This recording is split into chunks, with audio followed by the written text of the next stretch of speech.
ছয় নারীর সঙ্গে পূর্ণ ভিডিও করেন হাতিয়ার ইউএনও আলাউদ্দিন। ৩৬তম বিসিএস কর্মকর্তা মোহাম্মদ আলাউদ্দিনের সঙ্গে এক নারীর অন্তরঙ্গ মুহূর্তের ভিডিও সামাজিক যোগাযোগ মাধ্যমে ছড়িয়ে পড়ার পর এ নিয়ে তোলপাড় চলছে।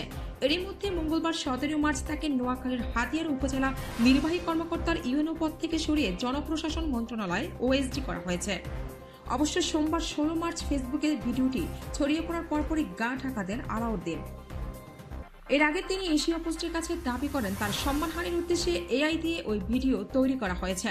আলাউদ্দিনের দাবির সত্যতা খুঁজতে গিয়ে বেরিয়ে এসেছে চাঞ্চল্যকর তথ্য। অনুসন্ধানে পাওয়া গেছে একজন বিসিএস কর্মকর্তার অন্ধকার এক জগতের খোঁজ। দৈনিক অনুসন্ধানের হাতে এসেছে এমন 10টি ভিডিও যেখানে অন্তত 6 নারীর সঙ্গে আলাউদ্দিনকে অন্তরঙ্গ অবস্থায় দেখা গেছে। দৈনিক অনুসন্ধানের ফ্যাক্ট চেকিং টিম ভিডিওগুলো পরীক্ষা নিরীক্ষা করে নিশ্চিত হয়েছে সেগুলো এআই দিয়ে তৈরি করা নয়, প্রতিটি ভিডিও আসল। বিস্ময়কর তথ্য হচ্ছে ভিডিওগুলো গোপনে কিংবা আলাউদ্দিনের অজ্ঞাতসারে ধারণ করা হয়নি। তিনি নিজেই সচেতনভাবে এসব ভিডিও ধারণ করেন, পরবর্তীতে বিভিন্ন নারীর নামে সেসব ভিডিও সংরক্ষণ করে রাখেন। এক একটি ভিডিও এক এক নারী নামে সংরক্ষণ করেছিলেন আলাউদ্দিন। দৈনিক অনুসন্ধানের হাতে আসা ভিডিও ফাইলের নামকরণ দেখলেই তা বোঝা যায়। আলাউদ্দিন ভিডিওগুলোর নামকরণ করেছেন এভাবে: মাহি অনিকা সুমা 3, মাহি 1 আনিস মিম, অনিকা 3 সেতু সিনিয়র, অনিকা সুমা হার বেস্ট, শারমিন তিশা।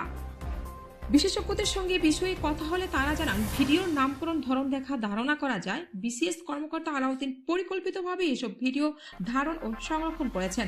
কি উদ্দেশ্যে তিনি এই কাজ করেছেন তা বের করা জরুরি। পূর্ণ ভিডিওর আদলে নিজের অন্তরঙ্গ মুহূর্তের এসব ভিডিও নিজেই ধারণ করার বিষয়টি স্বাভাবিক কোনো ঘটনা নয়। তিনি পূর্ণ ভিডিও তৈরির কোনো আন্তর্জাতিক চক্রের সঙ্গে জড়িত কিনা সেই বিষয়টিও খতিয়ে দেখা উচিত।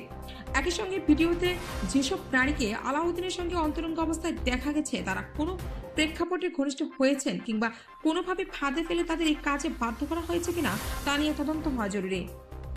এদিকে হাতিয়ার ইউএনও হিসেবে পদায়নের আগে আলাউদ্দিন সুনামগঞ্জের তাহিরপুর ও শাল্লা উপজেলায় সহকারী কমিশনার ভূমি হিসেবে কর্মরত ছিলেন।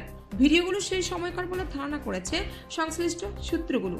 এর মধ্যে একটি ভিডিও শাল্লা উপজেলার জাগবাংলোর একটি কক্ষে ধারণ করেছে বলেও দাবি সূত্রের। নিজস্ব অনুসন্ধানের মাধ্যমে দৈনিক অনুসন্ধান বিষয়টি নিশ্চিত হতে পারেনি। সূত্র বলছে সুনামগঞ্জের কর্মরত অবস্থায় অফিসিয়াল ক্যামেরা দিয়ে এসব ভিডিও ধারণ করেছিলেন আলাউদ্দিন। পরে কোনো একটি কাজের জন্য ওই ক্যামেরাটি তিনি অধীনস্থ কর্মচারীর কাছে দেন। তখন ওই কর্মচারী ভিডিওগুলোর সন্ধান পেয়ে নিজের কাছে সংরক্ষণ করে রাখেন বলে জানা গেছে। পরবর্তীতে তিনি ভিডিওগুলো ছড়িয়ে দিয়েছেন, তবে ওই কর্মচারীকে তা এখনো নিশ্চিত হওয়া যায়নি। এখনো পর্যন্ত বিভিন্ন আইডি থেকে ফেসবুকে ভিডিওটি পোস্ট করা হয়েছে, এমনকি ইনস্টাগ্রাম সহ বিভিন্ন মাধ্যমেও আলাউদ্দিনের ভিডিও ছড়িয়ে পড়েছে। তথ্যপত্র বিশ্লেষণ করে দেখা গেছে সুনামগঞ্জের স্থানীয় একজন সাংবাদিক ফেসবুকে প্রথম একটি ভিডিওর একাংশ প্রকাশ করেন। পরবর্তীতে ওই খণ্ডিত ভিডিও বিভিন্ন আইডি থেকে ভাইরাল হয়। পরবর্তীতে ওই সাংবাদিক আরও 2টি ভিডিও নিজের ফেসবুক অ্যাকাউন্টে প্রকাশ করেছেন।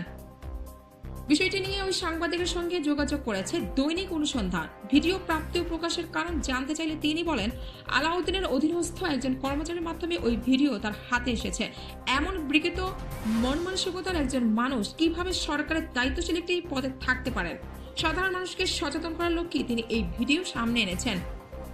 প্রথম ভিডিও ফেসবুকে ছড়িয়ে পড়ার পর সোমবার সকালে হাতিয়া উপজেলা পরিষদে নিজ কার্যালয়ে গিয়ে বিষয়টি জানতে পারেন আলাউদ্দিন। তৎক্ষণাৎ ছুটির আবেদন জমা দিয়ে আত্মগোপনে চলে যান তিনি। মোবাইল ফোনে সেদিন তার সঙ্গে যোগাযোগ করা হলে দৈনিক অনুসন্ধানকে তিনি বলেন তার মান সম্মান ক্ষুণ্ণ করতে কে বা কারা এসব এআই দিয়ে তৈরি করেছেন এ বিষয়ে ব্যবস্থা নিতে ঊর্ধ্বতন কর্তৃপক্ষের সঙ্গে কথা বলে আইনি পদক্ষেপ নেওয়ার কথা বলেন তিনি। এ বিষয়ে নোয়াখালীর জেলা প্রশাসক মোহাম্মদ শফিকুল ইসলামের সঙ্গে যোগাযোগ করা হলে তিনি বলেন বিষয়টি তিনি গণমাধ্যমের সূত্রে জেনেছেন। ঊর্ধ্বতন কর্তৃপক্ষকে অবহিত করা হয়েছে, বিষয়টি যাচাই বাছাই করা প্রয়োজন। এমন পরিস্থিতিতে মঙ্গলবার রাতে এক বিজ্ঞাপন মাধ্যমে আলাউদ্দিনকে হাতিয়ার ইউএনও দায়িত্ব থেকে সরিয়ে জনপ্রশাসন মন্ত্রণালয়ে সংযুক্ত করার সিদ্ধান্ত জানানো হয়। জনপ্রশাসন মন্ত্রণালয়ের সিনিয়র সহকারী সচিব মো তানভীর হাসান রুমান বিষয়টি গণমাধ্যমকে নিশ্চিত করেছেন, তবে প্রজ্ঞাপনে তাকে ওএসডি করার কারণ উল্লেখ করা হয়নি। কিন্তু জনপ্রশাসন মন্ত্রণালয়ের সূত্র বলছে, প্রাথমিক তদন্তে ভিডিওর সত্যতা পাওয়ার আলাউদ্দিনকে ওএসডি করা হয়েছে। বিস্তারিত তদন্তের পর এ বিষয়ে পরবর্তী পদক্ষেপ নেওয়া হবে। প্রজ্ঞাপন জারির পর এ বিষয়ে মন্তব্য জানতে আলাউদ্দিনের সঙ্গে যোগাযোগের চেষ্টা করেও তাকে মোবাইল ফোনে পাওয়া যায়নি। শারমিন টুম্পা, অনুসন্ধান নিউজ ডেস্ক, ঢাকা। দৈনিক অনুসন্ধান, দুরন্ত গতিতে অফুরন্ত সাহসে আমরা।